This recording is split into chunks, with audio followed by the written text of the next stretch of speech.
Welcome to the lab. Welcome to the lab. Welcome to the lab. Welcome to the lab. Welcome to the lab. Welcome to the lab. Welcome to the lab.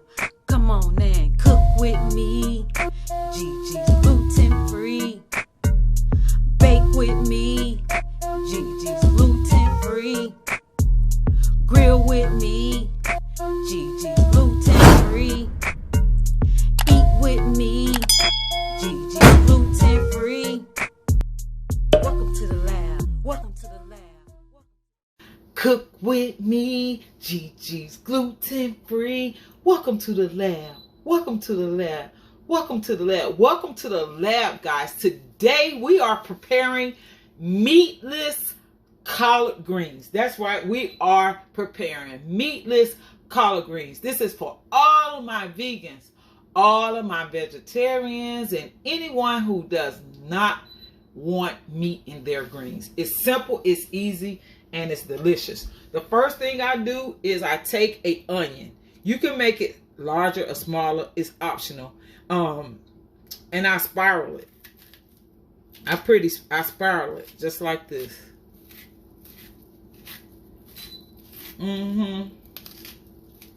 Just like that.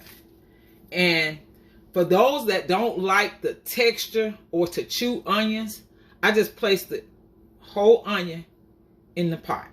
Yep. 32 ounces of water. A nice amount of baby carrots. It's about 12 or 13 of baby carrots. A third of a cup of vegetable oil.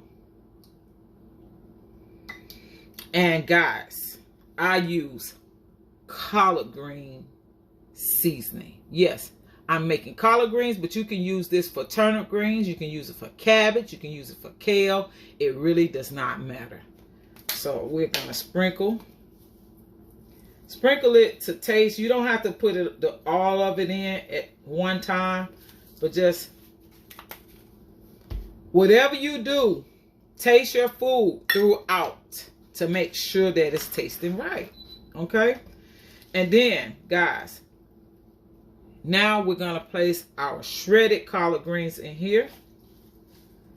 And guys, you never want your greens to be covered with water. If they're covered with water, guys, I'm telling you right now, it is going to take forever in a day for them to cook. So you do not want to cover the greens with water.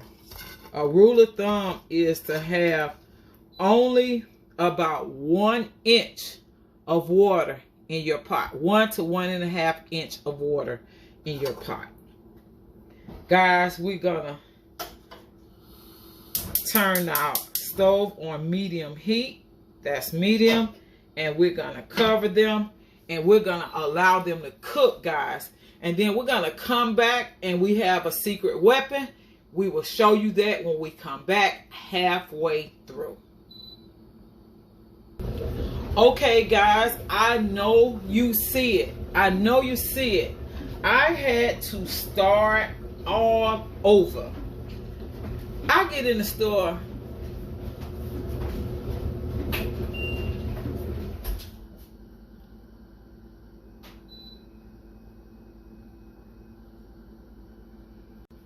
Okay, guys, I know you see it.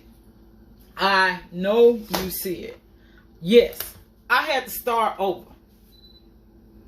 I had to start completely over. I got in the store. I got so excited because growing up, my aunt used to use a green seasoning. And I just thought sure that I found it. However, I did not. So I had to start over because, guys, I zoomed in on the ingredients, and you see that? Do you see that? I want you to see it. This thing got bacon flavor in it. Bacon flavor. So I got to do away with this. I have to gift this to someone. I'll gift this to a friend, and I'm going to gift the greens to a family down the street, my friends. And so I'm starting over. I am starting over. And what I did was the same process. The same exact process. I put the carrots in. I placed my onion in. I used onion powder, guys, sea salt, and that's it, guys. But that is all, and I'm going to come back with, I told you guys, a tip and a little secret that I use all the time. But now we're about to add our shredded collard greens. Oh yes, that happens. I told y'all this is the lab, and we are transparent. And I will tell you what goes on in here, and I'll show you. No problem. We keeping no secrets around here. Mistakes happen, but guess what? If you catch your mistakes, hey, it's like preventive maintenance. Preventive maintenance. Your girl always got somebody I can give some food. So the food won't go to waste. The food will not go to waste. Believe that. So we have our greens, and they're going again. And when we come back, I'm going to show you my secret weapon. It's just a tip that I use when I do meatless greens or when I do my regular greens. So we'll be back shortly. I'll show you. Okay, guys, I know you see they're cooking down. And guys, look at the onion. You see the onion? You see the spiral? So that flavor, guys, is going to be throughout the entire pot, guys. We're going to cook for a little while longer before we add our secret weapon, guys. But it cooks so good. And you see how that water starts to rise?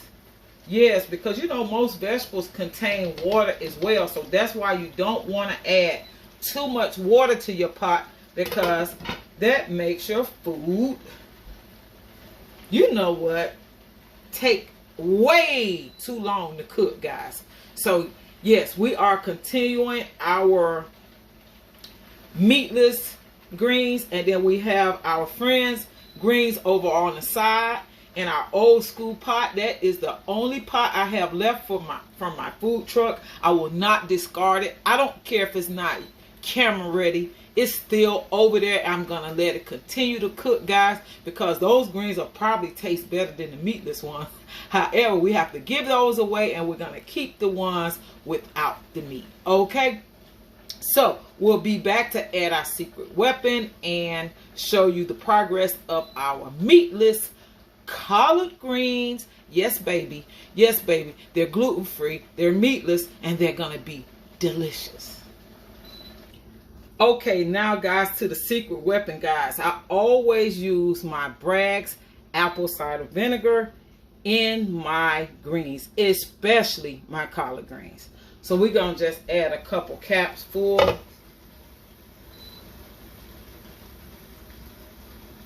2 to 3 is fine. When you're preparing meatless greens, you're going to get all the flavor and the nutrients from the greens, guys, without taking away from the flavor and the naturalness of the green. The meat overpowers a lot of times. You see how beautiful and green they are. And I like them shredded, guys, because the nutrients just pop. And I don't cook my greens soggy. I'm sorry, I don't cook mine soggy. To each his own, though. We'll be back. We're going to keep an eye on them. I keep an eye on my food. I don't care if it's something that takes a really long time to cook or if it's something that takes a short time.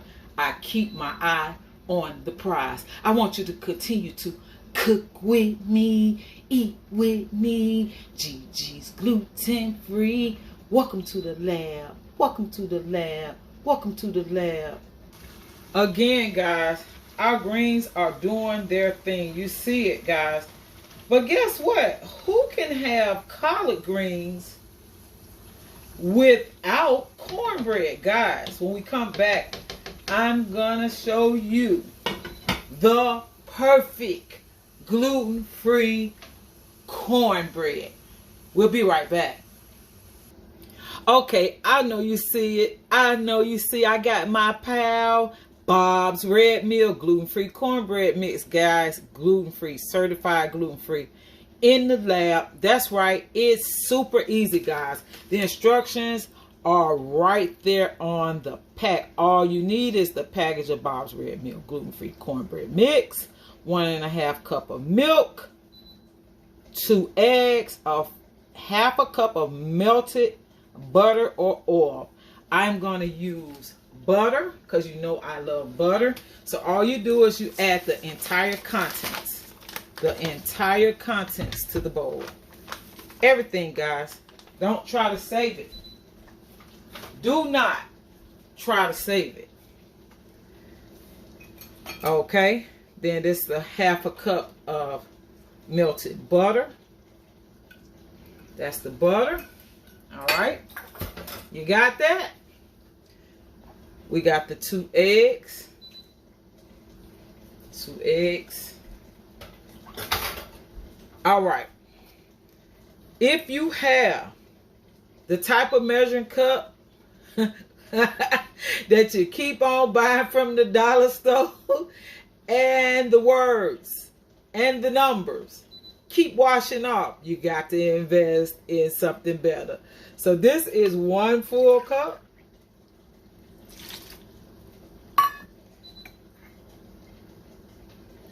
And a half. And there you have it, guys.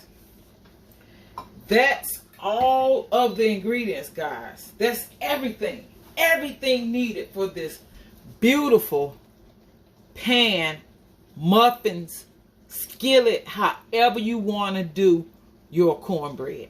I'm going to use a loaf pan as well as a muffin pan. That's right. And then my muffin pan had mouths on it. That's right. Because that's what I make cornbread. All right. So we got to combine all of that. You can use your hand blender mixer, or you can just mix it with a spoon. And that's what we're going to do. We're going to go and we're going to take a spoon and mix it. Yep, that's what we're doing. Old school. Old school. Everything that we need is here. So it's no struggling. No struggle. Because the struggle can be real with gluten-free products, guys. I'm telling you.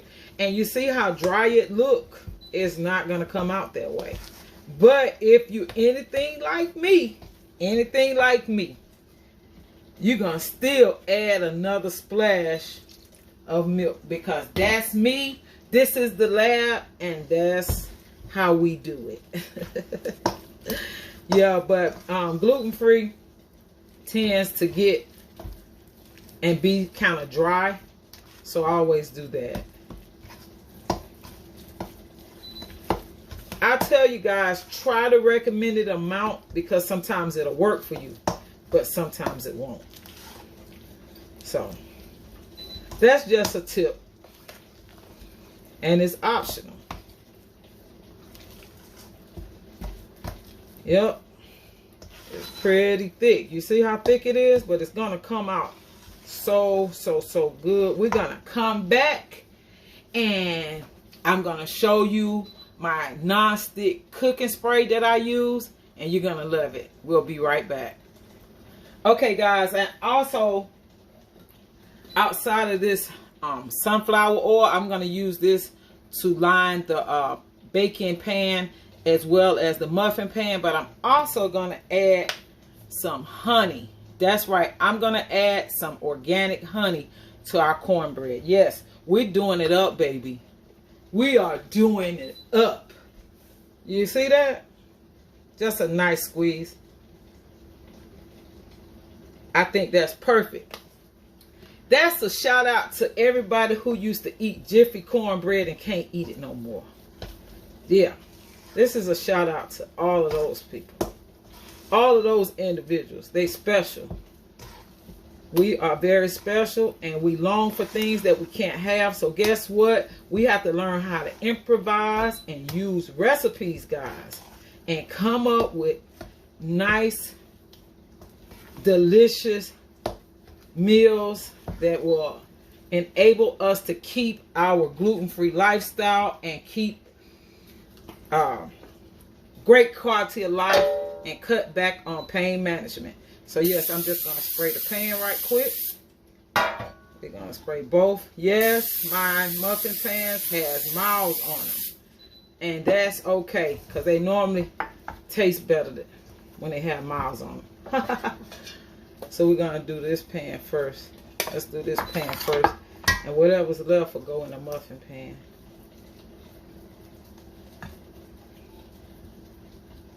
And it's going to rise.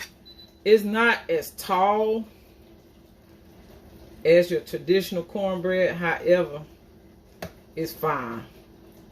It's doing just fine. It'll be just fine. So we're going to go on and put this one in the oven.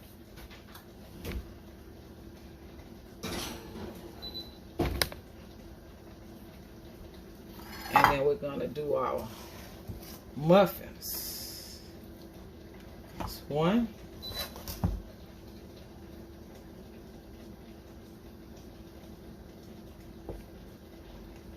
Two. And you don't have to worry about this not rising, because it's going to rise. That is the struggle that I had with making it from scratch. Trying to find the perfect recipe for the baking soda and the baking powder. You may be a pro at cornbread, but it's taking me some time. So that's why I have been buying this cornbread. And I mean, sometimes I don't, I have some areas where I spend a little bit more money, but I don't like to sacrifice flavor. So spending the money is not a big deal, because sacrificing flavor, I think it is pointless. It's pointless. If I'm going to enjoy anything, it's going to be my food, okay? Work hard. Come home to a nice, delicious meal, just like what I was used to, okay? So you see, you know I don't waste nothing, right? So I'm making this fit. Making it fit. These are going to be some great cornbread muffins, I already know. I have no doubt about it. And we're going to come back. By the time we come back, our greens will be done and our cornbread will be done as well. Okay, guys, and also make sure you make this cornbread on 375 Fahrenheit. Okay, guys, so our collard greens are done. And you see, the onion is still intact. I did it this way because some people do not like the texture of onions, but they like the flavor. So take your onion, peel off the first 3 layers, spiral it, and place it right in your pot. And that's the best way to get onion flavor without worrying about onions being through and through your food. And the baby carrots, guys, they add all the flavor, So that's it for now. We love you, appreciate you, and we thank God for you. Hey, cook with me, eat with me. Gigi's gluten-free. And we got cornbread muffins and a loaf pan of gluten-free cornbread. Guys, I cannot wait. I might do a mini mukbang. Okay?